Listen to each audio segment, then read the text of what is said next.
বাংলাদেশে আপু? সারা বাংলাদেশে এটা 9 স্থান পরিষ্কার হবে আজকে। তো সেখানে হচ্ছে ভাই আজকেই কিন্তু আপনি টেলিকাস্ট করবেন। না আমি দাঁড়াইছি কোনো আপু, দেখা গেছে এই যে ময়লাটা আমরা পরিষ্কার করি, মানে এই ক্ষেত্রে আমাদের 22 তারিখে হচ্ছে আমাদের 9 স্থান পরিষ্কার বুঝছি আপু। কিন্তু আপু আমাদের এই দেশের মানুষের মনে যে ময়লা আছে এগুলো কিভাবে দূর করবো বলেন? মনের ময়লা পরিষ্কার করার জন্য আসলে এই রাস্তার ময়লা পরিষ্কার করলে কিন্তু দেশ পরিষ্কার হবে না আপু। আমাদের মনের যে ময়লা আছে এইটা কিন্তু পরিষ্কার রাখতে হবে। আসলে কিন্তু এইখানে আমরা ঠিক নাই আছি, ঠিক আছি। আমাদের আশেপাশে পরিষ্কার করতে হবে না, আশেপাশে পরিষ্কার করার সাথে মানে এই চর্চার সাথে সাথে আমাদের মনের ময়লা পরিষ্কার করার চর্চা। এবং আমি খুব ভালো করে জানি আপু এই দেশ স্বাধীনের ক্ষেত্রে আপনাদের যথেষ্ট অবদান আছে, ছাত্রদের অবদান আছে, আপনারা এই দেশটা কন্ট্রোল করবেন। কিন্তু আমার কথা কি, শুধু রাস্তার ময়লা না, আমাদের যারা জনসাধারণ আছে এই দেশে আমাদের মনের ময়লা পরিষ্কার হইতে হবে। কি বলেন আপু, কি বলেন ভাইয়া, কথা ঠিক কিনা? বস মিঠু আপু, বস মিঠু সেখানে সেটাও করতে হবে, পাশাপাশি আশেপাশে যত ময়লা না ফেলে সেটা আমরা নির্দিষ্ট স্থানে জি জি জি জি জি রাইট।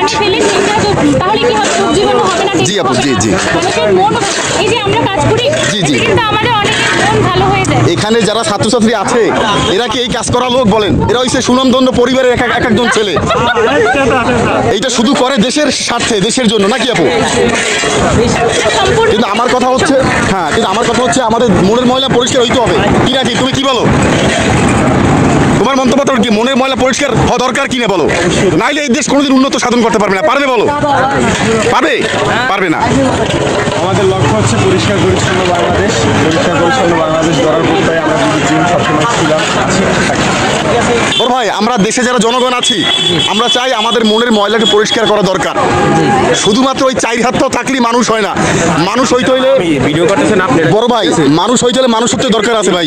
বড় ভাই বলেন। এখন আমার একটা কথা আছে, এখানে ঘাম দিলাম আমি, ভিডিওটা করতেছেন আপনারা। সুন্দর একটা দামি কথা বলছেন, আপনার কথা অনেক চমৎকার দামি কথা বলছেন। দেখেন আমি চলার পথে কিন্তু আমি দেখে চলে যেতে পারতাম কিনা বলেন? আমার এখানে দাঁড়াবার দরকার ছিল না। শুধু আপনারা এই দেশের ছাত্র থেকে ভিডিও ছাড়া আমার সাথে কথা বলেন। আমার কথাটা শুনেন, আপনার সাথে যদি ভিডিও ছাড়া কথা বলি তো 10টা বন্ধু তো জানতে পারবে না, লাখ লাখ মানুষ জানতে পারবে। এখন ডিজিটাল যুগ, কথা কি বলতে পারছেন ভাইয়া? আপনার কাছ থেকে আরো 10টা মানুষ শিখবে, জানতে। এই যে আপু কত সুন্দর কথা বলছে, এর কাছ থেকে শেখার আছে, বোঝার আছে, নাকি? আমাদের পেজটা ফলো করেন, বিডি ক্লিন, মাশাআল্লাহ মাশাআল্লাহ। ফলো করে দিন। ওকে ওকে, আপনি একটু ফলো করেন বস মিঠু, বস মিঠু। ওকে, ফলো টু ফলো বস মিঠু। দেখেন বললাম আমার উদ্দেশ্যটা কি, আমি তো না নামলে ওখানে নামতে পারতাম। আমি কেন আসছি, যে দুইটা কথা বন্ধুরা জানুক যে দেশটা আপনারা কিভাবে পরিষ্কার পরিচ্ছন্ন করতেছেন, কত কষ্ট করতেছেন আপনারা। এই জাস্ট এই ইনফরমেশনটা করার জন্য ভাইয়া আজকে আমার এখানে নাম, আমার অন্য কোনো উদ্দেশ্য নাই। আসি ভাই, আসসালামু আলাইকুম, ভালো থাকবেন। আসসালাম, যাই ভাইয়া।